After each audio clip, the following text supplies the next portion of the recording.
कि सर आप प्लीज़ ना अपनी जो स्पीड है उसको ज़रा मेंटेन रखें और जो क्वेश्चंस पूछे जाते हैं उनको इतना बॉदर ना किया करें कि जो लोग रिकॉर्डिंग लेक्चर्स देख रहे होते हैं वो दोबारा से देख सकते हैं। सो इक्वेशन ऑफ जो कॉन्टीन्यूटी है एक्चुअली उसकी जो सबसे पहले मैं अगर उसकी मैथमेटिकल फॉर्म को लिखना चाहूँ वो यही है कि आपके पास the product of area and the speed is always equal to constant, is always equal to constant. इसी तरह कोई हमारे पास चैप्टर नंबर 5 में एक रिलेशन आया था, लेकिन जब इस तरह दो प्रोडक्ट आपस में केवल कांस्टेंट आ रहे हो तो दोनों एक दूसरे के इन्वर्सली प्रोपोर्शनल भी होते हैं कि जहाँ पे क्रॉस सेक्शनल एरिया ज़्यादा होगा वहाँ पे स्पीड आपकी कम होगी, जहाँ पे क्रॉस सेक्शनल एरिया कम होगा वहाँ पे स्पीड आपकी ज़्यादा होगी। इसे हम इक्वेशन ऑफ कॉन्टीन्यूटी भी कहते हैं। हमारे पास सबसे पहले यहाँ पे ज़री सी बात है, जो फ्लूइड यूज़ करना है वो एक आइडियल फ्लूइड होना चाहिए। आइडियल फ्लूइड के अंदर 3 प्रॉपर्टीज़ की बात करें तो फिर वो जाके एक फ्लूइड आइडियल फ्लूइड बनता है। वो 3 प्रॉपर्टीज़ आपके पास क्या, एक तो है कि उसकी जो डेंसिटी है वो आपके पास इनकम्प्रेसिबल फ्लूइड हो, उसकी डेंसिटी कांस्टेंट हो, रेगुलर उसका फ्लो हो मतलब स्ट्रीमलाइन फ्लो हो, उसकी जो विस्कोसिटी है वो आपके पास 0 हो, नॉन विस्कोस लिक्विड हो,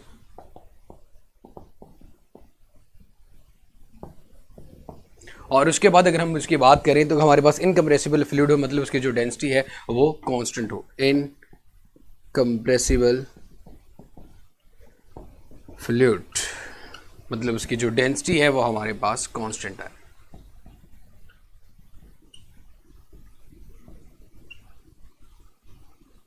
जी जनाब, आइडियल फ्लूइड ये हो गया। उसके बाद मेरा बेटा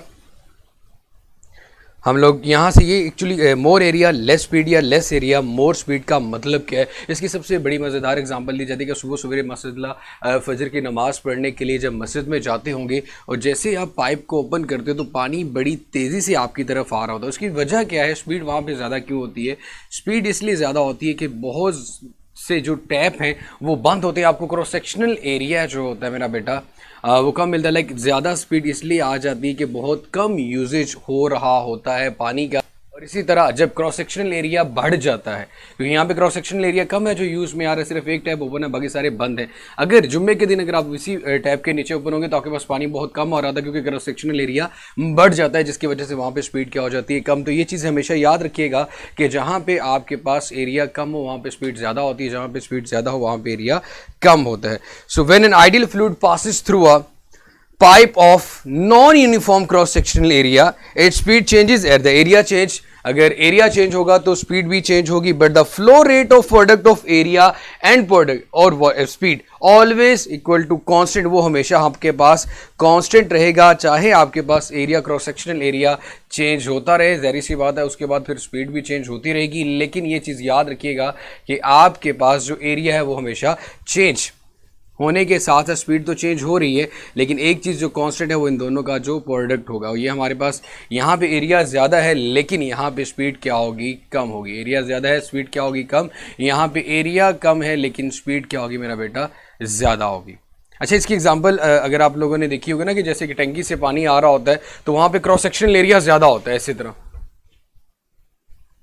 ये एक टंकी है और यहाँ से टैप ने पानी, यहाँ से आप देखोगे यहाँ पे जो पानी का जो वाटर लेवल एक क्रॉस सेक्शनल एरिया ज़्यादा है तो स्पीड थोड़ी सी स्लो होती है, लेकिन यहाँ पे देखो क्रॉस सेक्शनल एरिया कम होगा लेकिन स्पीड क्या होगी, ज़्यादा। इसका मतलब यहाँ पे एरिया कम है, स्पीड क्या ज़्यादा आ रही है, यहाँ पे एरिया ज़्यादा है तो स्पीड क्या आ रही है, कम। इसे कहते हैं हम equation of continuity, but the product of A and be always remain constant. तो ये चीज़ इक्वेशन ऑफ कॉन्टीन्यूटी में जो पॉइंट याद रखना था वो यही था। आगे इसके मतलब जो सवालात की पूछे जा सकते हैं और जो इसके इंपॉर्टेंट रिलेशंस हैं उनके ऊपर बात करते हैं। हमारे पास एक्चुअली ए वी क्या चीज़ है? ए वी हमारे पास फ्लो रेट है। एरिया का यूनिट बेटा क्या होता है, मीटर स्क्वायर। आगे हमारे पास स्पीड आ रही है, स्पीड का यूनिट क्या होता है, मीटर पर सेकेंड। तो ऊपर बन गया मीटर क्यूब पर सेकेंड, मीटर क्यूब पर सेकेंड। इसे हम लिख सकते हैं वॉल्यूम फ्लोइंग थ्रू टाइम, वे कितने टाइम में कितना वॉल्यूम फ्लो कर रहे हैं, volume flowing divided by time. तो सिंपली हमारे पास ये क्या चीज़ गिवन है बेटा, फ्लो रेट, जो कि मैंने शुरू में बता दिया था। इसके बाद यहाँ पे अगर कुछ रिलेशनशिप्स की बात की जाए, इंपॉर्टेंट रिलेशनशिप्स जो आपके पास इक्वेशन ऑफ कॉन्टीन्यूटी से हैं, जो क्वेश्चन बनना होगा मेरा बेटा मैं खुद ही बताता जाऊंगा, वो ज़रा देखते जाइएगा।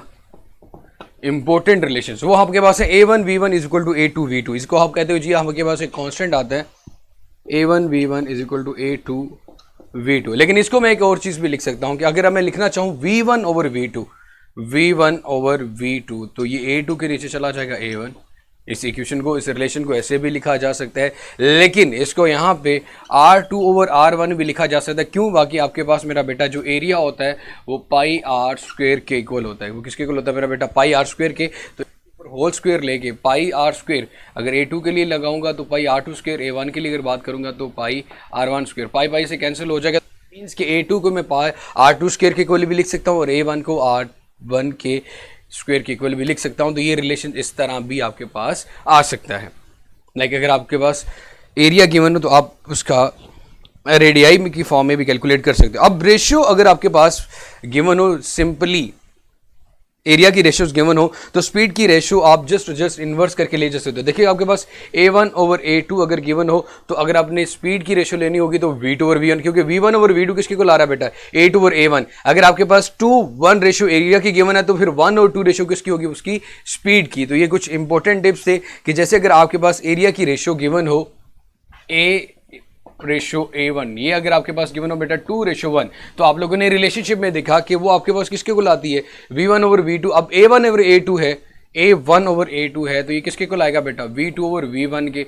तो आपके पास ये रेशियो बन जाएगी 1 रेशियो या 1:2 आ जाएगा आपके पास। V2 ओवर V1 अगर करें तो 1:2। तो ये एक दूसरे के इन्वर्स हो जाती हैं, उलट हो जाती हैं। तो इस तरह अगर आपके पास रेशियो का क्वेश्चन है तो वो भी इसको आप कैलकुलेट कर सकते हैं। उसके बाद मेरा बेटा जितना mass, actually equation of continuity हमें लॉ कंजर्वेशन ऑफ मैस के बारे में बता रही होती है। लॉ कंजर्वेशन ऑफ मैस क्या है कि जितना मैस एंटर्ड होता है उतना ही मैस आपके पास बाहर निकल रहा होता है। जैसे कितना मैस एंटर्ड हुआ किसी रंगी, उतना ही मैस बाहर की तरफ जा रहा होता है। तो equation of continuity, mass flowing mass, जितना मैस अंदर फ्लो करता है उतना ही मैस बाहर की तरफ जाता है। तो हमारे पास इक्वेशन ऑफ कॉन्टिन्यूटी मैनिफेस्टेशन है आपके पास लॉ कंजर्वेशन ऑफ मैस की। सो मैं यहां पे लिख सकता हूं कि mass flowing in as an equation continuity, an equation of continuity,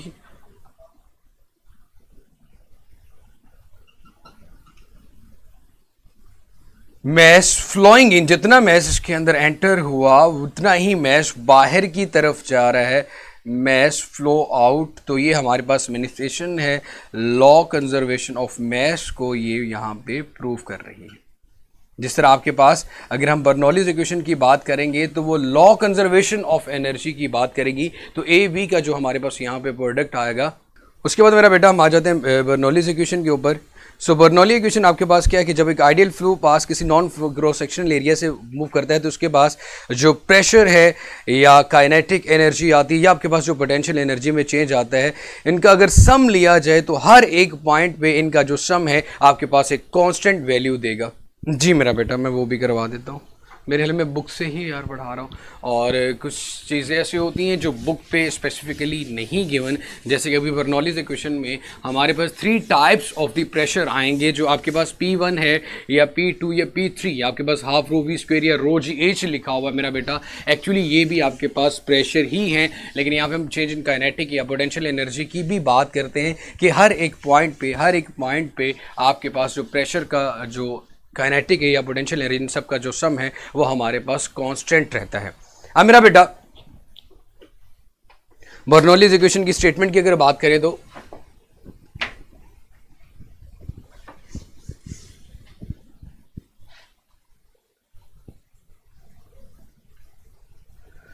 when an ideal fluid passes through a pipe of non-uniform cross-sectional area,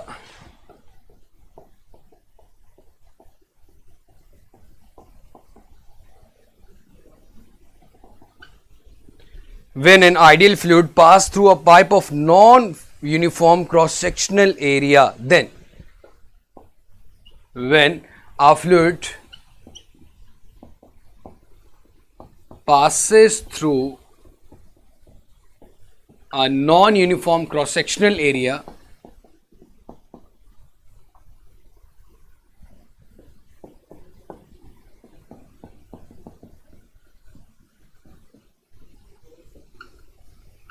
cross sectional area, then आपके पास जो from point to point, then from point to point the sum of, या फिर अब ये कह सकते हो कि आपके पास पॉइंट टू पॉइंट प्रेशर भी चेंज होता है, हाफ रो वी उसकी काइनेटिक एनर्जी भी चेंज होती है, रो जी एच उसकी पोटेंशियल एनर्जी भी चेंज होती है, changes but their sum remains constant, changes but their सम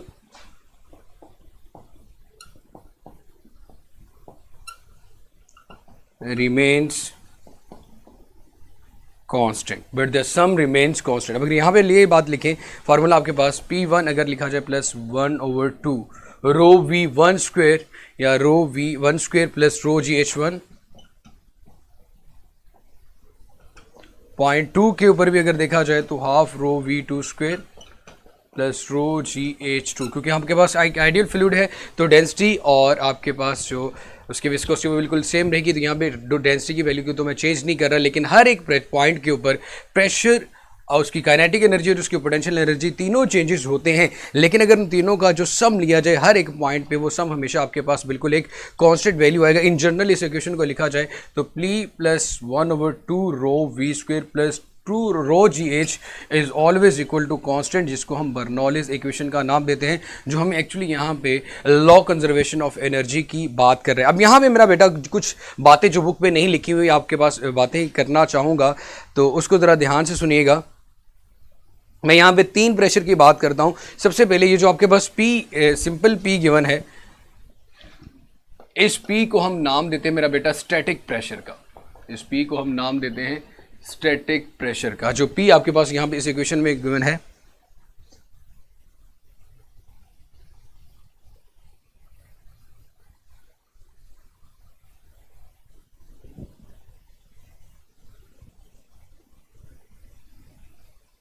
चले मेरा बेटा स्पीड को बढ़ा लेते हैं, कोई परेशानी वाली बात नहीं।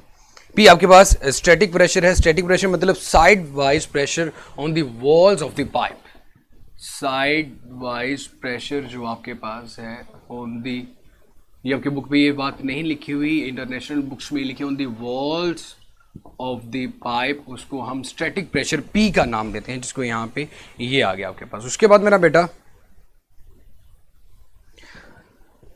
हाफ रो वी स्क्वायर, ये आपके पास kinetic energy divided by volume, इसको हम नाम देते हैं मेरा बेटा डायनामिक प्रेशर का। इसको हम क्या नाम देते हैं? Forward pressure along the path of the flow of the fluid.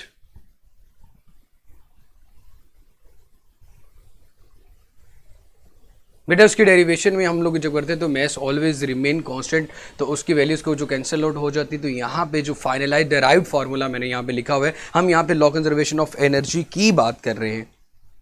सो यहाँ पे ये तीनों एक्चुअली प्रेशर हैं, kinetic energy divided by volume,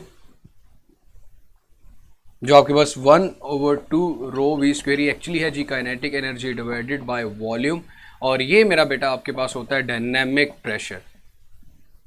इस प्रेशर को क्या नाम देते हैं? ये भी आपके पास एक प्रेशर की टाइप है जिसको क्या कहा जाता है? Dynamic pressure. और ये फॉरवर्ड प्रेशर होता है along the path of the flow of fluid. Forward pressure, forward pressure ये सिर्फ आपको सिर्फ इंट्रोड्यूस करवाना था, along the path of fluid. अगर रो जी एच की बात कीजिए तो पोटेंशियल एनर्जी डेंसिटी हमारे पास जो आ रही है, पोटेंशियल एनर्जी जो डेंसिटी आ रही है, वैसे काइनेटिक एनर्जी ओवर वॉल्यूम, अगर ये काइनेटिक एनर्जी डेंसिटी तो kinetic energy divided by volume, क्योंकि डेंसिटी क्या होती है बेटा आपके पास? मैस ओवर वॉल्यूम, तो हमने लिखा kinetic energy divided by volume. अगर प्रेशर डेंसिटी की बात करेंगे, last one rho g h आप लोगों ने 9th क्लास में भी पढ़ा होता, pressure of the liquid. Pressure of the liquid rho g h के इक्वल होता है। सो आप इसे प्रेशर विद डेप्थ की बात कह सकते हैं, रो जी एच, कि अगर ये डेप्थ को जितना ज़्यादा बढ़ाते जाओगे किसी भी कंटेनर के अंदर, जब हम डेप्थ को बढ़ाते जाएंगे, एक और कंटेनर लेके चले जाते हैं तो इसकी डेप्थ जितनी बढ़ाते जाएंगे तो लिक्विड का प्रेशर इस पर बढ़ता जाएगा। तो ये जो हमारे पास प्रेशर होता है वो होता है प्रेशर विद डेप्थ। डेप्थ को इंक्रीज करते जाएंगे, प्रेशर बढ़ता जाएगा। तो मैंने इस पूरी इक्वेशन में तीनों प्रेशर को इंट्रोड्यूस कर दिया, that is called the static pressure. ये हमारे पास आ गया डायनामिक प्रेशर, और इस प्रेशर को हमने नाम दे दिया प्रेशर विद डेप्थ। इसको हमने नाम दे दिया प्रेशर विद डेप्थ। सो मेरा बेटा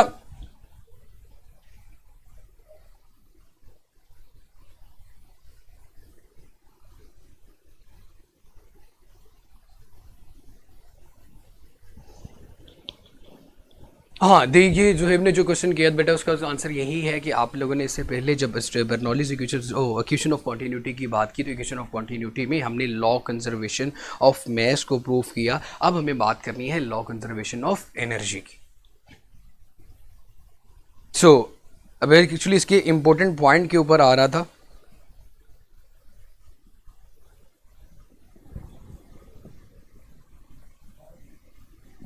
अब आपके पास अगर मैं एक क्वेश्चन पूछता हूं, जरा ध्यान से बताइएगा। कंसिडरिंग द फॉलोइंग फिगर्स में 3 डायग्राम आप लोगों के सामने बनाऊंगा और आपने मुझे ये चीज़ बतानी है कि कहाँ पे उसका प्रेशर सबसे ज़्यादा होगा। इसको ज़रा एक दफ़ा साइड पे हो जाता हूँ। जो भी आप लोगों ने इसका स्क्रीनशॉट वगैरह लेना तो आप ले सकते हैं। टाइम कम, काम ज़्यादा है, स्पीड थोड़ी और ज़्यादा बढ़ानी होगी। आज जो टॉपिक भी रह जाएगा उसका फिर मेरा भाई आज 4 से एक दूसरी क्लास का टाइम रख के फिर आप लोगों को मैं बता दूंगा कि दूसरी क्लास किस टाइम आज ही होगी, ताकि हमारा जो आज का जो टास्क है वो कंप्लीट हो जाए। एमसीक्यूज़ में चैप्टर नंबर 6 और 11 की क्लास एंड होने तक अपलोड कर दूंगा। जैसे आप लोगों ने कहा था कि उनके आंसर्स को बोल्ड कर दिया जाए, हाईलाइट कर दिया जाए, तो ऐसे ही होगा। ऐसे करूँगा पूरी बुक के एमसीक्यूज़ ही आ जाएंगे आपके पास। So consider the following figures.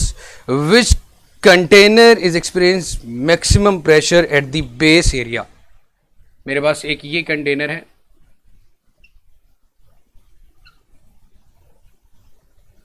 इसके अंदर यहां तक कोई लिक्विड मौजूद है।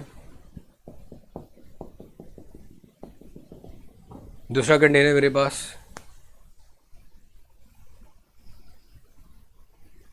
यहाँ पे भी सेम हाइट तक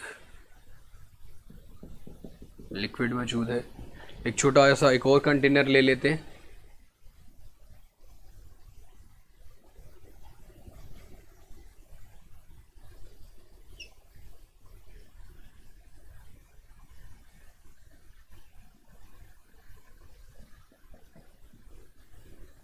अगर तीनों कंटेनर में देखा जाए तो आपने बस 1 2 3 इन तीनों कंटेनर्स के अंदर आप लोगों ने जो चीज़ साबित करनी है, जो चीज़ प्रूव करनी है, वो ये मुझे ये बताना है। कंसीडर द फॉलोइंग फिगर, इस डायग्राम को देखें और बताएं which container is experience maximum pressure at the base area. Maximum pressure at the base area. Base area पे प्रेशर किसका ज़्यादा होगा? आंसर आपके लोगों के सामने मैं लिख लेता हूं, ए बी सी और डी। कंटेनर 1 2 3 या ऑल, तीनों पे एक जैसा प्रेशर होगा। तो अगर मैं यहां पे आपको सामने एक कीवर्ड लिख देता हूं, कीवर्ड ये है all have same depth,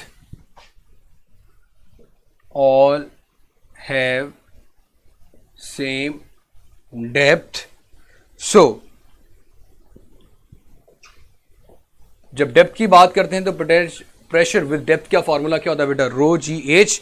but यहां पे आपके पास जो हाइट है वो सबकी H1 is equal to H2 है और H2 is equal to H3। तीनों की हाइट बिल्कुल सेम है। तो फिर आप ये बात कर सकते हैं कि इन तीनों के अंदर जो प्रेशर है P1 is equal to P2 is equal to P3 वो भी क्या होगा? सेम होगा। तो उसका जो बेस्ट आंसर बनेगा आपके पास D is the best answer के pressure with depth in all these container will be the same.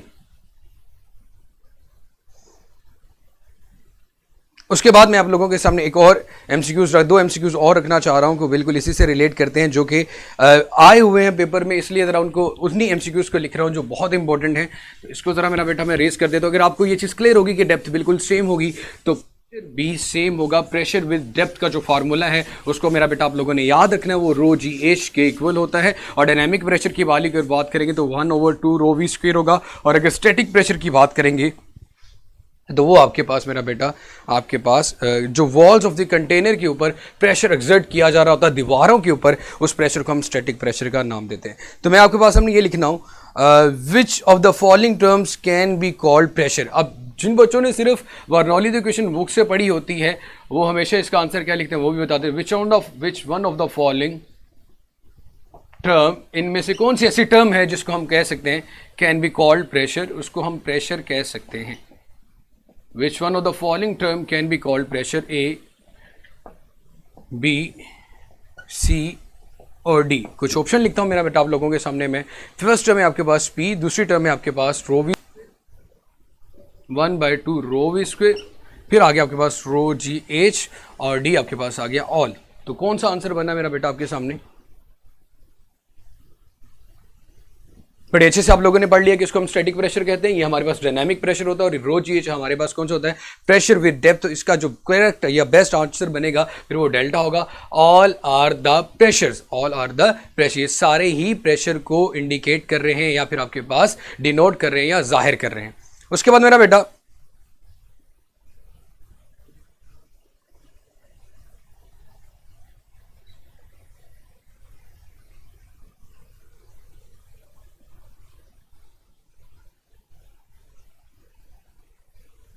जी बिल्कुल। अब आपके पास एक बड़ा मज़ेदार क्वेश्चन करने लगा हूँ, ज़रा ध्यान से उसका जवाब दीजिएगा। उसका हिंट भी मैं आप लोगों के सामने बता दूंगा, और उसका हिंट क्या बनता है उसको ज़रा देख लीजिएगा।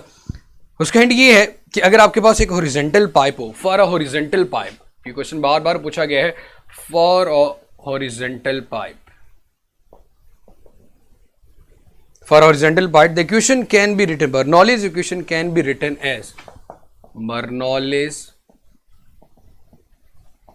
equation can be written as, Bernoulli's equation को लिखा जा सकता है। फॉर अ हॉरिजॉन्टल पाइप की बात करो, ऐसा पाइप जिसकी हाइट बिल्कुल सेम हो, ऐसा पाइप जिसकी हाइट बिल्कुल सेम हो, उसके लिए आपके पास इक्वेशन क्या लिखी जा सकती है? मैं ऑप्शन ए, बी, सी और डी की बात करता हूं, जिसकी हाइट बिल्कुल सेम है। ये इक्वेशन आएगी P plus rho v square plus rho g h is equal to constant. ये बर्नौलीज इक्वेशन जैसे हम पढ़ के आए हैं, non uniform cross sectional area क्या ये इक्वेशन आएगी, या फिर आपके पास P plus rho g h is equal to constant ये आएगी, या फिर आपके पास P plus 1/2 rho v square is equal to constant, P plus 1/2 rho v square is equal to constant, या फिर नॉन ऑफ दिस। जब हाइट बिल्कुल आपके पास सेम हैगी, h1 इज इक्वल टू आएगा बेटा आपके पास h2 के इक्वल, h1 जब आपके पास h2 के इक्वल आएगा तो रो जी h1 माइनस रो जी h2 दोनों का डिफरेंस बिल्कुल क्या आएगा बेटा? जीरो। तो ये वाला फैक्टर इक्वेशन में से खत्म हो जाएगा। तो बर्नौलीज इक्वेशन आपके पास जो रिड्यूस फॉर्म आएगी हाइट ना होने की वजह से, बर्नौलीज इक्वेशन की जो रिडक्शनल फॉर्म आएगी, जाहिर सी बात है दो h1 और h2, लेकिन दोनों हाइट में किसी किस्म का कोई डिफरेंस नहीं है, तो which one is the best answer? तो delta, sorry beta is the best answer हमारे पास यहाँ पे बनता है। फिर आपके पास एप्लीकेशंस ऑफ बर्नौलीज इक्वेशन आ गई। सबसे पहले टॉर्सल्स थ्योरम की बात करते हैं। एप्लीकेशंस ऑफ बर्नौलीज इक्वेशन में देखें, सबसे पहले टॉर्सल्स थ्योरम की बात करते हैं। The speed of the efflux की बात की जाती है, जहां से कोई लिक्विड निकल रहा होता है उसकी एफ्लेक्स की स्पीड किस पे डिपेंड कर रही होती है? Height of the fluid above the orifice. अब यहां पे एप्लीकेशंस ऑफ बर्नौलीज इक्वेशन को जरा सुनिएगा, और उसके बाद एक एमसीक्यूज इसमें से पूछूंगा। Applications of Bernoulli's equation,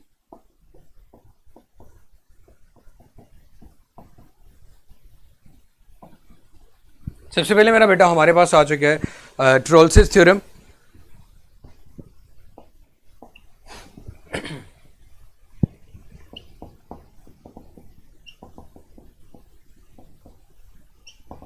टॉर्सल्स theorem में आपके पास एक कंटेनर है,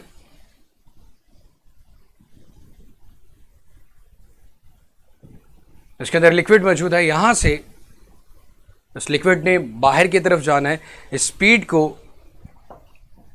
v हम कह देते हैं। ये हमारे पास हाइट h1 है,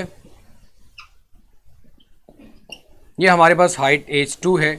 एक्चुअली जो यहां पे जो चीज मैटर करती है वो आपके पास ये वाली हाइट मैटर करती है, h1 माइनस h2। ये हाइट जितनी ज्यादा होगी उतनी ही स्पीड भी ज्यादा होगी। हाइट जितनी ज्यादा होगी, ये वाली हाइट जितनी ज्यादा होगी, स्पीड उतनी ही ज्यादा होगी। मैं लिखूंगा v flex is equal to √2g into h1 minus h2। इसकी वैल्यू जितनी ज्यादा होगी आपके पास स्पीड की उतनी वैल्यू ज्यादा आएगी। सो h1 h2 एक्चुअली क्या कहलाती है? But height of the fluid above orifice, h1 h2 height of fluid above orifice.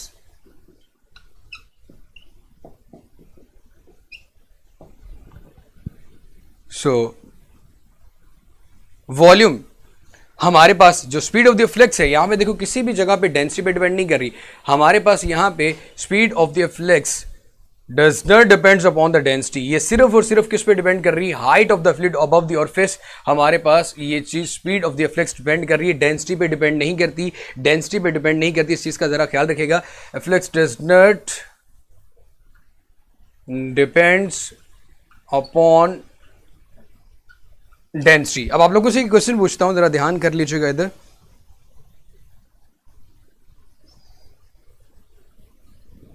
आपके पास इसी कंटेनर के अंदर,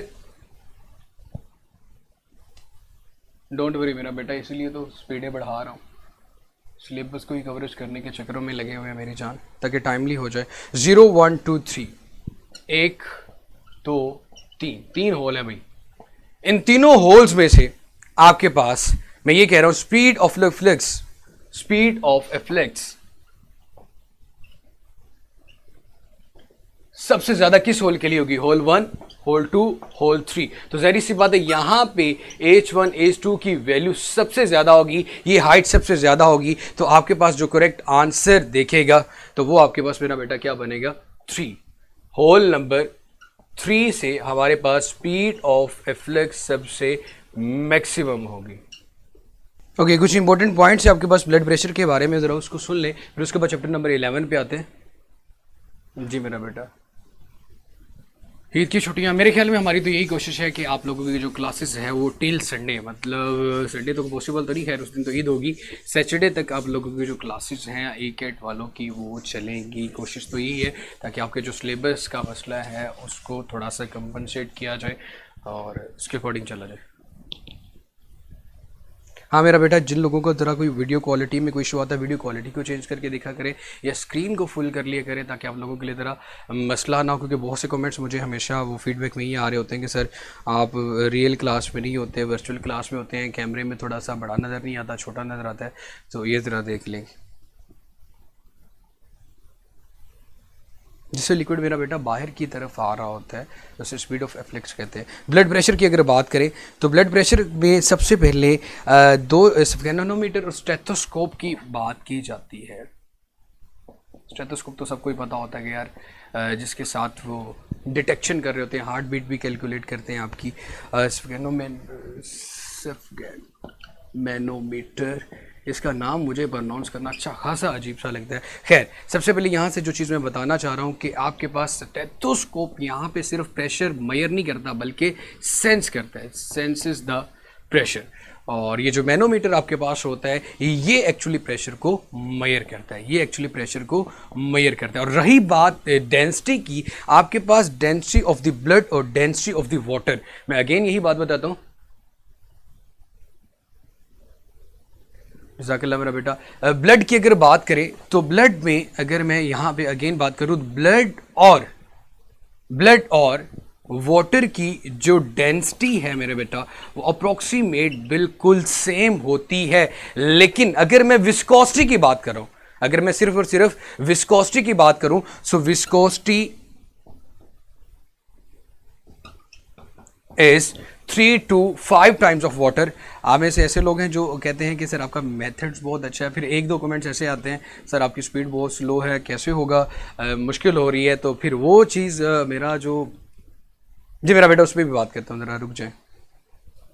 हाँ, relationship between speed and pressure में एक दूसरी चीज़ रह चुकी थी आप लोगों के पास, जी हसीब और अजान वही सी बात, एप्लीकेशन ऑफ बर्नौलीज इक्वेशन में। एक तो ये था कि जहाँ पे स्पीड लो होगी वहाँ पे प्रेशर आपके पास हाई होता है, स्पीड जहाँ पे लो हो वहाँ पे आपका जो प्रेशर है वो हाई होता है, और जहाँ पे स्पीड लो होती है वहाँ पे जो आपके पास एरिया है वो भी क्या होता है मेरा बेटा, ज़्यादा होता है। तो मैं ये बात कह सकता हूँ कि जहाँ पे एरिया ज़्यादा होगा, प्रेशर ज़्यादा होगा, वहाँ पे आपकी स्पीड क्या होगी, लो। और जहाँ पे एरिया कम होगा, प्रेशर कम होगा, वहाँ पे आपकी स्पीड क्या होगी, ज़्यादा। तो ये एक अनदर चीज़ आपके पास प्रेशर वाली एंटर होगी। वेचुरल रिलेशनशिप में आप लोग ये कहते हैं कि तो जो प्रेशर डिफरेंस आ रहा होता है हमारे पास वो हाफ रो वी स्क्वेयर के इक्वल आता है।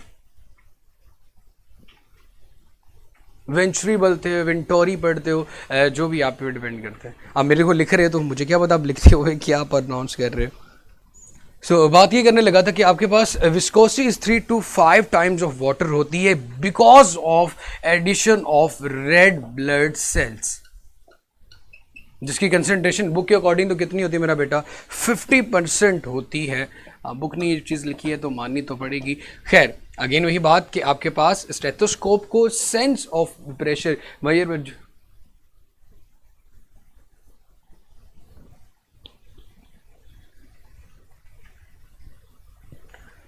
स्टेथोस्कोप की अगर बात करें तो प्रेशर को सेंस करता है। मैनोमीटर की बात की जाए तो ये मेजरमेंट करता है। ब्लड की बात करें तो ब्लड और वाटर की जो डेंसिटी है अप्रॉक्सीमेटली बिल्कुल सेम होती है, but viscosity is 3 to 5 times of water ज़्यादा होती है just because the addition of the red blood sales.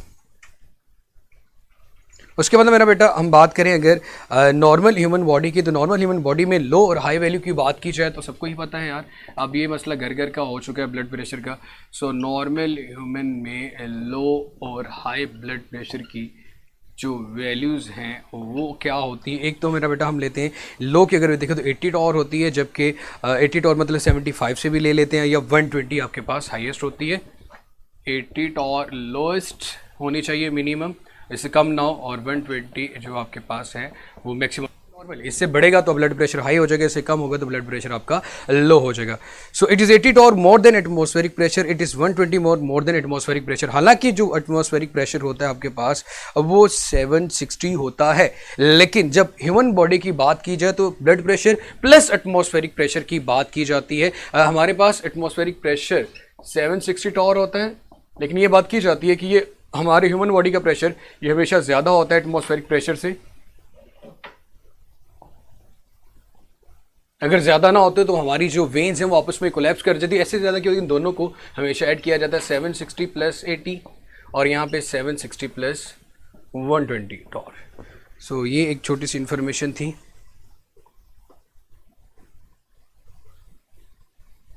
ये एक हमेशा याद रखिएगा अगर आपसे कोई पूछे भी। So blood pressure in our vein, हमारी वेन्स के अंदर जो ब्लड प्रेशर होता है इज ग्रेटर देन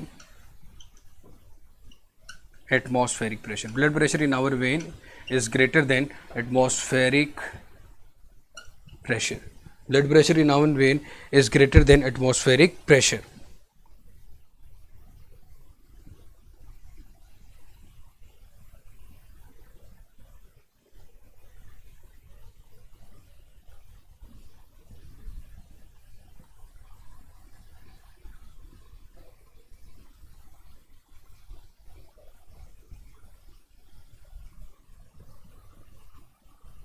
ओके मेरा बेटा, तो अब मैं थोड़ा सा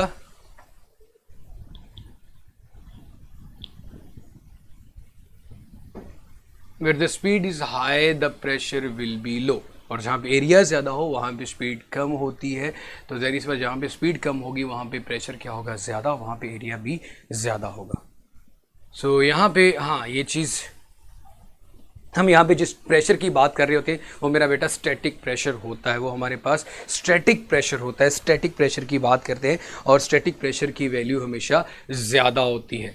जहाँ पे क्रॉस सेक्शनल एरिया ज़्यादा होगा वहाँ पे, अब देखो ये जो कॉन्सेप्ट को अभी किसी ने क्वेश्चन किया ना कि सर इन दोनों का इन्वर्स रिलेशन होता है, यही तो हमारी मिसकॉन्सेप्शन होती है, और बहुत से लोग इसी का ही हमेशा गलत कहते हैं कि यार ये देखो मैं जिस प्रेशर की बात कर रहा हूँ वो स्टैटिक प्रेशर है। Static pressure which exert on the walls of the container या वेसल्स की बात कर लें तो ये मेरे भाई ये जो प्रेशर होगा ये ज्यादा होगा जब आपके पास क्रॉस सेक्शनल एरिया ज्यादा होगा। क्रॉस सेक्शनल एरिया कम होगा, ये प्रेशर क्या होगा, कम होगा। तो यहां पे ये वाला स्टैटिक प्रेशर की बात हो रही थी, जहां से हम ये बात करते हैं where the speed is high the pressure will be low, या फिर जहां पे एरिया ज्यादा होगा वहां पे प्रेशर ज्यादा होगा, और जहां पे एरिया कम होगा वहां पे प्रेशर कम होगा। तो यहां पे जब बात करते हैं तो मेरा बेटा हम किस प्रेशर की बात कर रहे होते हैं, स्टैटिक प्रेशर की बात कर रहे होते हैं। बड़ा इंपॉर्टेंट पॉइंट किसी ने पूछ लिया। हमारे पास यूनिट ऑफ ब्लड प्रेशर की अगर बात की जाए तो वो टॉर में लिया जाता है मेरा बेटा, और इसके लिए कुछ यूनिट्स आपके पास बुक में के ऊपर भी लिखे हुए हैं। चैप्टर नंबर 6 के बिल्कुल लास्ट टॉपिक पे आओ तो आपको ज़रा मैं बुक भी देख लूँ यार, आज कभी बुक नहीं पकड़ी।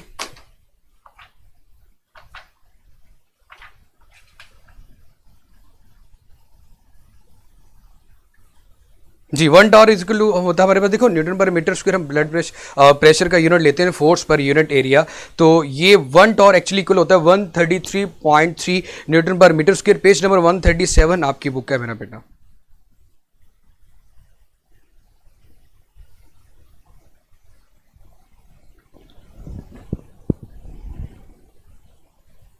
लेकिन आपका जो मैनोमीटर होता है उसमें आपके पास जो वैल्यू लिखी होती है वो टॉर में होती है, इसलिए हम इसको टॉर में कन्वर्ट कर देते हैं।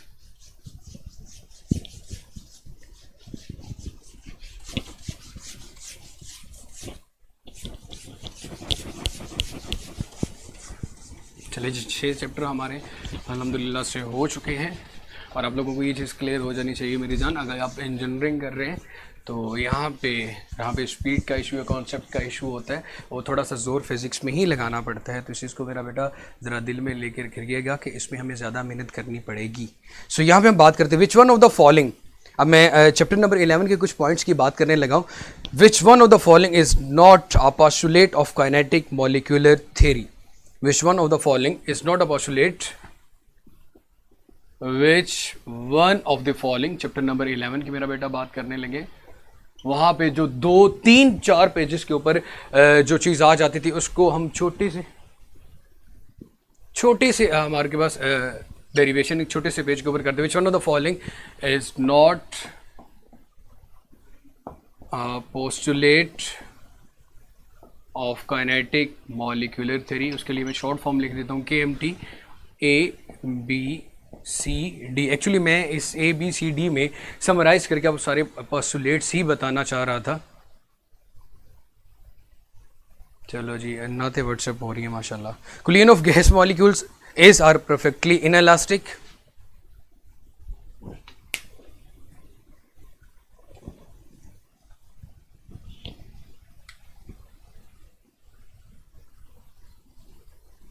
Collision of gas molecules is or perfectly inelastic, is or perfectly inelastic। हमारे पास collision जो गैस मॉलिक्यूल्स है क्या वो परफेक्टली इनएलास्टिक होती है? फर्स्ट पोस्टुलेट तो ये पूछा गया आपसे, क्या ये पोस्टुलेट है। फिर अगली बात करता हूँ, molecules are continuously exerting forces on each other. बेटा वो भी प्रेशर का यूनिट है, दोनों हमारे पास ये डिफरेंट यूनिट्स आ जाते हैं, लेकिन टॉर को हम ज़्यादा यूज़ करते हैं ब्लड प्रेशर को डिनोट करने के लिए। न्यूटन पर मीटर स्क्वायर भी होता है, पास्कल भी होता है, बट यूज़ पे डिपेंड करता है कि हम किस चीज़ का प्रेशर देख रहे हैं।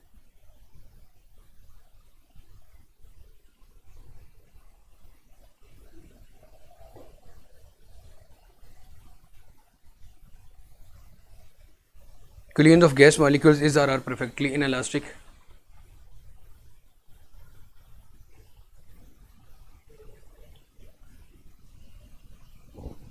दूसरा, molecules are continuously exerting forces on each other.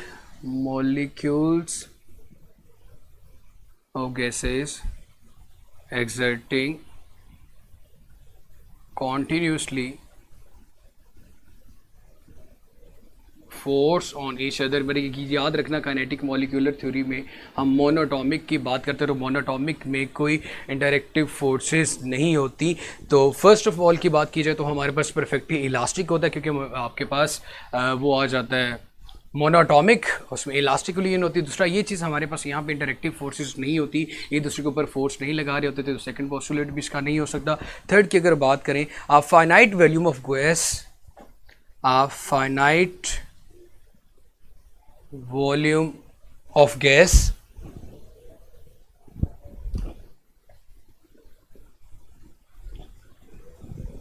a finite volume of gas must have intermediate number of molecules, must have intermediate number of molecules। जो लोग बेटा न्यू है ज़रा काइंडली पिछले लेक्चर्स लेने के बाद कोई बात बताइए। Second, all of this,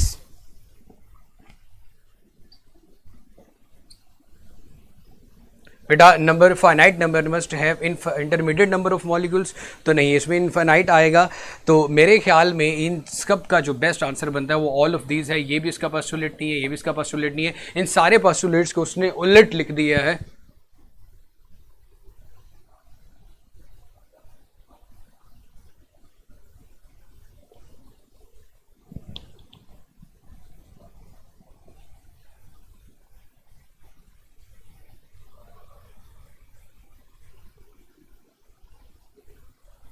finite मतलब बेटा एक फाइनाइट और इनफाइनाइट का मतलब ये होता है कि जब हमने खास डायमेंशनली क्लोज शेप ले ली उसको फाइनाइट वॉल्यूम कहते हैं। जब भी आपके पास कोई क्लोज शेप आएगी वो फाइनाइट आएगी।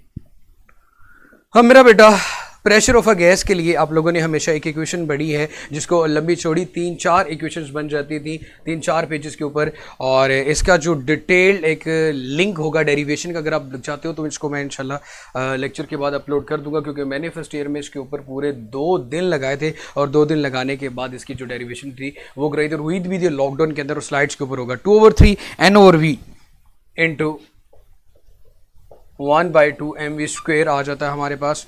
अब मेरा बेटा n और v आर केप्ट कांस्टेंट, जहाँ पे नंबर ऑफ मॉलिक्यूल्स और वॉल्यूम को कांस्टेंट रखा जाए तो ऐसे प्रोसेस को एस्कोरिक प्रोसेस का नाम देते हैं, where n and v are kept constant, यहाँ नंबर ऑफ मॉलिक्यूल्स और वॉल्यूम्स को कांस्टेंट रखा जाए, इसे एस्कोरिक प्रोसेस कहते हैं। तो अब आपके पास क्वेश्चन ये पूछा जाता है एस्कोरिक प्रोसेस कि आपकी जो काइनेटिक एनर्जी है, जिसे आप ये कह सकते हो कि आपके पास जो प्रेशर है वो आ रहा है 1/2 mv स्क्वेयर, तो काइनेटिक एनर्जी आपकी ट्रांसलेशनल होगी, वाइब्रेशनल होगी या रोटेशनल होगी। तो यहाँ पे ये चीज़ याद रखिएगा, ये जो चीज़ इंडिकेट कर रही है काइनेटिक एनर्जी को, तो काइनेटिक एनर्जी हमेशा आपकी ट्रांसलेशनल होगी। ट्रांसलेशनल इसलिए होगी कि आपके पास ये मोनोएटॉमिक है और यहाँ पे आप वॉल्यूम और प्रेशर को बिल्कुल कांस्टेंट रख रहे हो, तो ना तो ये वाइब्रेट करेगी और ना ही ये रोटेट करेंगे, ना ही ये वाइब्रेट करेंगे ना ही ये रोटेट करेंगे, बल्कि इनकी जो मोशन होगी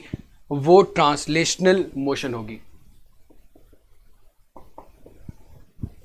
ये जो काइनेटिक एनर्जी है वो ट्रांसलेशनल होगी।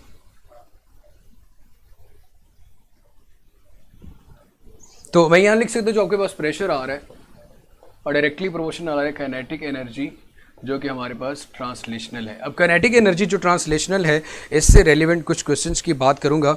और अब आपको पता कि इसके अंदर जो वैल्यूज है 1/2 mv स्क्वेयर, 1/2 m, ये आपके पास 1/2 इधर लिख देता हूं मेरा बेटा, P is directly proportional to 1/2 mv square, या काइनेटिक एनर्जी की बात करूं तो 1/2 m तो आपके पास क्या है बेटा, एक कांस्टेंट है, इसमें तो चेंज नहीं होना। जो चीज़ चेंज होगी वो आपके पास क्या होगा, इसकी वेलोसिटी चेंज होगी, इसकी जो स्पीड है वो चेंज होगी। तो स्पीड से रेलिवेंट कुछ इंपॉर्टेंट पॉइंट की बात करता हूं कि अगर आपके पास स्पीड को डबल कर दिया जाए, इफ स्पीड इज डबल, तो प्रेशर के ऊपर क्या फर्क पड़ेगा। इफ v इज डबल, अगर v को डबल कर दिया जाए तो प्रेशर आपका क्या होगा। तो जरा ध्यान से देखिएगा मेरा बेटा, अगर v को अगर मैं डबल कर देता हूं, तो v को अगर मेरा बेटा मैं डबल कर देता हूं तो आपके पास जो प्रेशर है उसकी वैल्यू के ऊपर क्या फर्क पड़ेगा। v की वैल्यू को अगर आप डबल करोगे तो जहरी सी बात है 2v का होल स्क्वायर लोगे तो वो क्या आ जाएगा मेरा बेटा 4v स्क्वायर। इट मीन्स क्या, जो आपका जो प्रेशर न्यू प्रेशर होगा वो 4 टाइम इंक्रीज कर जाएगा। अगर मैं v की वैल्यू को 2v कर देता हूं तो 2v का स्क्वायर लेने से यहाँ पे 4v स्क्वायर आ जाएगा, तो आपके पास जो प्रेशर है वो आपके पास 4 टाइम इंक्रीज कर जाएगा। मैं ये कह सकता हूँ pressure will be equal to, new pressure will be equal to 4p अगर मैं वेलोसिटी को यहाँ पे डबल कर देता हूँ। उसके बाद मेरा बेटा एक चीज याद रखिएगा कि यहां पे एवरेज काइनेटिक एनर्जी, अगर इसकी एवरेज वेलोसिटी को डबल कर दिया जाए, एवरेज वेलोसिटी का डबल करने का मतलब यहां पे बेटा कुछ ये आपके पास रैंडमली मूव कर रहे होते हैं, कभी ऊपर कभी नीचे। जब रैंडमली मूव कर रहे होते हैं कुछ चीजें, कभी वेक्टर्स की फॉर्म में, कभी ऊपर की तरफ आ रही है कभी नीचे की तरफ आ रही है, तो उन सब का जब सम किया जाता है तो आंसर हमेशा डबल आता है। तो यहां पर आंसर हमेशा 0 आता है, सॉरी। तो ये चीज आप लोगों ने हमेशा याद रखनी है, बड़ा इंपॉर्टेंट पॉइंट है कि अगर v एवरेज इज डबल, अगर आपके पास वेलोसिटी, एवरेज वेलोसिटी को डबल कर दिया जाए तो प्रेशर पे क्या फर्क पड़ेगा। तो सबसे पहली बात तो ये कि यहाँ पे आपके पास एवरेज का आंसर हमेशा 0 आ जाता है। ये पॉसिबल ही नहीं है क्योंकि ये रैंडमली मूव कर रहे होते हैं, तो जो चीज़ें रैंडमली मूव कर रही होती हैं तो उसकी यहाँ पे एवरेज हम कैलकुलेट नहीं कर पाते। So if we average velocity की बात की जा रही है, रैंडमली मूव कर रहे हैं, तो वेलोसिटी के लिए तो आपको बिल्कुल स्ट्रेट लाइन में जाना होता है। V average velocity is double, तो क्या होगा। तो सबसे पहले आसान बात यह है कि मैं यहां पे सिंपली लिख देता हूं नॉट पॉसिबल, ऐसा हो ही नहीं सकता। और इसका जो आंसर है वो हमेशा आपके पास एवरेज वेलोसिटी का वो 0 आएगा। कैमरा की बैटरी लो होगी जनाब,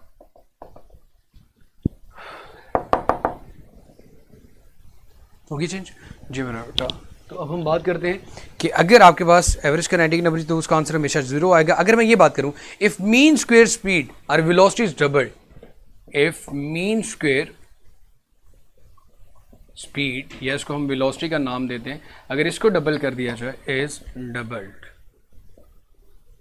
जो आपके पास मीन स्क्वायर वेलोसिटी या स्पीड क्या है बेटा, वी स्क्वायर। अगर इसको आप डबल कर देते हो, 2v² कर देते हो, लेकिन जैसे ऐसे आ जाता है p इंटू 2 × v², तो जहरी सी बात है कि आपका जो प्रेशर है वो भी डबल हो जाएगा, न्यू प्रेशर।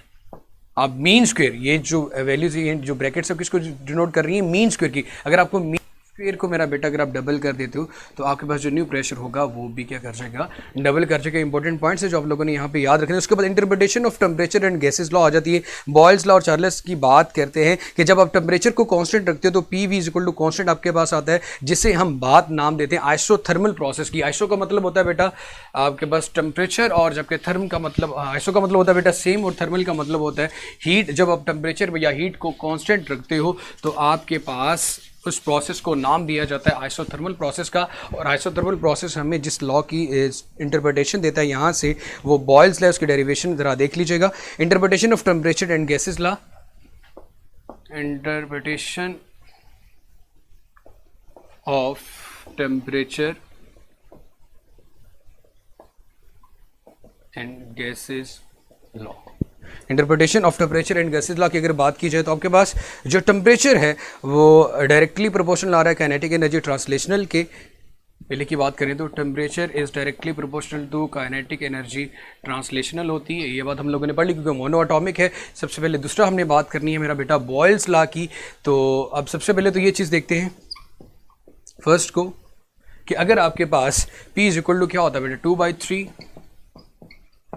N/V, और यहाँ पे हम ब्रैकेट में लिखते हैं 1/2 mv², 1/2 mv²। अब मेरा बेटा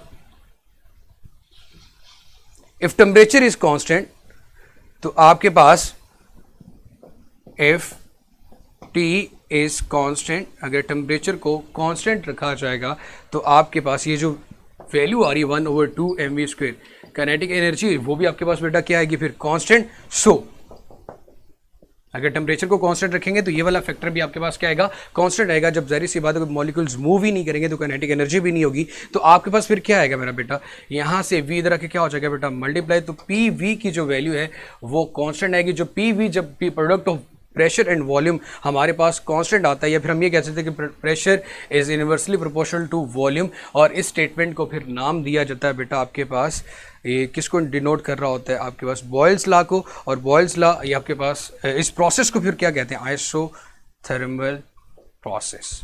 इस प्रोसेस को क्या नाम दिया जाता है बेटा, आइसोथर्मल प्रोसेस, जिसमें आपने टेम्परेचर को कांस्टेंट रखा तो काइनेटिक एनर्जी भी आपके पास कांस्टेंट होगी। जब काइनेटिक और एनर्जी कांस्टेंट होगी तो PV is equal to constant आया, और pressure is inversely proportional to volume आ गया। इस प्रोसेस को आइसोथर्मल प्रोसेस कहते हैं। इसके बाद अगर मेरा बेटा हम बात करें चार्ल्स लॉ की, तो चार्ल्स लॉ में आप ज़ाहिर सी बात है प्रेशर को कांस्टेंट रखोगे। जब प्रेशर को कांस्टेंट रखेंगे तो आपके पास क्या आएगा, ये ज़रा देख लेते हैं।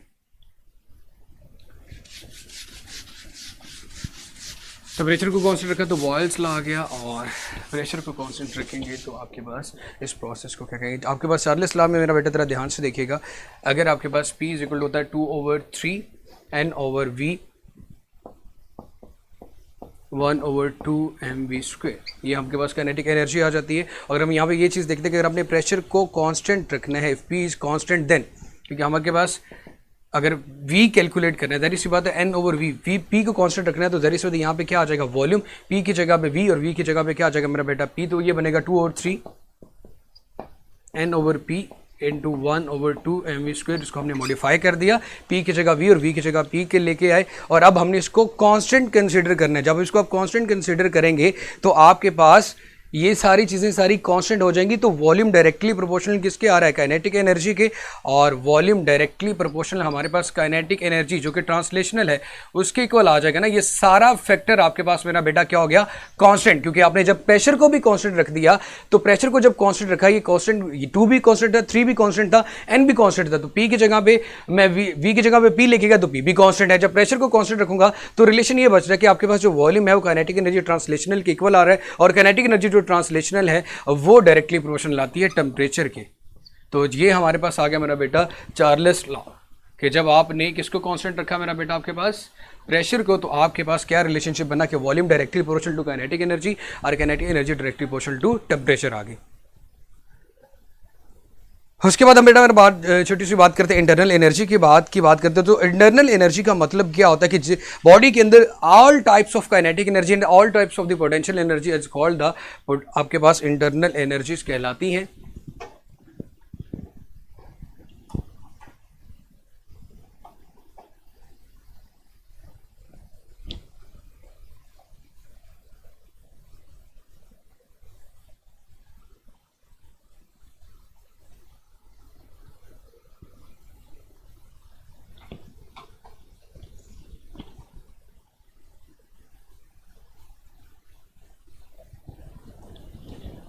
अब इंटरनल एनर्जी के ऊपर बात करें। इंटरनल एनर्जी किसी भी बॉडी के अंदर मौजूद all kind of the kinetic energies and potential energies, ये इसकी बात करने लगे इंटरनल एनर्जी। और इंटरनल एनर्जी को हम यू से यहाँ पे डिनोट करते हैं। और इंटरनल एनर्जी का मतलब क्या होता है? Sum of all kinetic energies plus sum of all potential energy, sum of all kinetic energies and sum of all potential energy, इसको हम नाम देते हैं इंटरनल एनर्जी का। अब आपको बड़े अच्छे से पता कि यहाँ पे जो हमारे पास काइनेटिक एनर्जी होती है वो ट्रांसलेशनल काइनेटिक एनर्जी है, वाइब्रेशनल हो सकती है या फिर रोटेशनल हो सकती है। तो दो पॉइंट्स मैंने शुरू में बता दिए थे कि हमारे पास मोनोटॉमिक होने की वजह से यहाँ पे सिर्फ और सिर्फ ट्रांसलेशनल काइनेटिक एनर्जी होती है, वाइब्रेशनल या रोटेशनल का यहाँ पे किसी किस्म का कोई लेना देना नहीं है। तो इनके ऊपर मैंने क्रॉस लगा लिए। उसके बाद अगर पोटेंशियल एनर्जी की बात करें तो हमारे पास यहाँ पे जो पोटेंशियल एनर्जी है वो बिल्कुल ना तो इलास्टिक पोटेंशियल एनर्जी है, तो इलास्टिसिटी आपको यहाँ पे नज़र आई, ना तो ग्रेविटेशनल पोटेंशियल एनर्जी है, ना ही आपके पास यहाँ पे इलेक्ट्रोस्टैटिक पोटेंशियल एनर्जी अवेलेबल है। इलेक्ट्रोस्टैटिक पोटेंशियल एनर्जी अवेलेबल है। तो इसकी जो फिर टोटल एनर्जी है वो टोटली किस पे डिपेंड कर रही है मेरे भाई? फिर इसकी काइनेटिक एनर्जी ट्रांसलेशनल पे ही डिपेंड कर रही है, क्योंकि ये ऑल काइंड्स ऑफ एनर्जीज तो यहाँ पे अवेलेबल ही नहीं कि किसी भी बॉडी के इंटरनल एनर्जी कैलकुलेट करने के लिए उसमें जितनी पॉसिबल काइनेटिक एनर्जीज हैं उनमें ऐड करते होते जितनी उसकी आपके पास पोटेंशियल एनर्जीज हैं। अगर काइनेटिक एनर्जीज को काइनेटिक एनर्जी ट्रांसलेशनल सिर्फ यहाँ पे मौजूद है, वाइब्रेशनल और रोटेशनल का यहाँ पे कोई चक्कर नहीं, कोई लेना देना नहीं। इलास्टिक पोटेंशियल एनर्जी और ग्रेविटेशनल पोटेंशियल एनर्जी भी यहाँ पे नहीं है और इलास्टिक पोटेंशियल एनर्जी भी नहीं है। तो इसका मतलब क्या हुआ कि आपकी जो टोटल एनर्जी है यू वो सिर्फ और सिर्फ काइनेटिक ट्रांसलेशनल के ऊपर ही डिपेंड करती है। तो मैं ये लिख सकता हूँ कि आपके पास यहाँ पे जो इंटरनल एनर्जी है U is directly proportional to kinetic energy translational. और इस चीज़ को हमने ये भी पढ़ा था कि ये टेम्परेचर के भी डायरेक्टली प्रोपोर्शनल होती है। ज़ाहिर सी बात टेम्परेचर को बढ़ाएंगे काइनेटिक एनर्जी बढ़ेगी। और वेरी इंपॉर्टेंट पॉइंट ये है कि internally energy is the state function only depends upon initial and final temperature not on the path followed. यहाँ पे एक चीज़ के ऊपर ही आपकी इंटरनल एनर्जी, यहाँ से आप खुद ये चीज़ देखें कि आपके पास internal energy kinetic energy translational पे डिपेंड करती है और ट्रांसलेशनल एनर्जी आपके पास टेम्परेचर पे डिपेंड करती है। तो यहाँ पे ये चीज़ याद रखिएगा, the internal energy only depends upon initial and final temperature not on the path followed. Internal energy आपकी सिर्फ और सिर्फ इनिशियल और final temperature energy only depends upon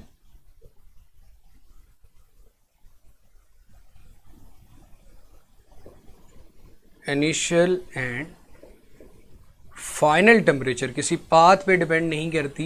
not on the path followed, not on the path followed. दो points के दरमियान temperature का कितना डिफरेंस है आपकी जो काइनेटिक एनर्जी ट्रांसलेशनल है उसके ऊपर ही सिर्फ डिपेंड करती है। तो ये बात लिख सकता हूं कि आपके पास change in internal energy is directly proportional to change in temperature. और अगर आपके पास टेम्परेचर में चेंज जीरो होगा तो वहां पे आपके पास इंटरनल एनर्जी की वैल्यू भी जीरो आ जाएगी।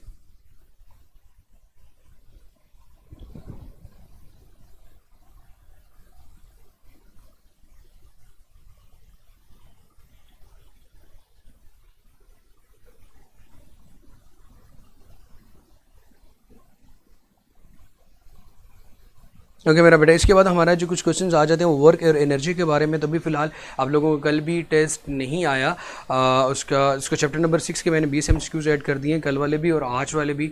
उनको ज़रा अच्छे से कीजिएगा। जो चैप्टर नंबर 11 रिमेनिंग है उसकी कोशिश होगी कि आज ही कंप्लीट हो जाए, और जो इंपॉर्टेंट आपके पास टॉपिक्स होंगे उनके लिंक्स भी अपलोड कर दिए जाएंगे, MCQs दोबारा से अपलोड भी कर दिए जाएंगे। तो इंशाल्लाह इसका जो रिमेनिंग पोर्शन है वो करेंगे और साथ चैप्टर नंबर 7 करेंगे। तो अभी आप लोगों का स्टार्ट हो जाता है चैप्टर नंबर 6 का टेस्ट।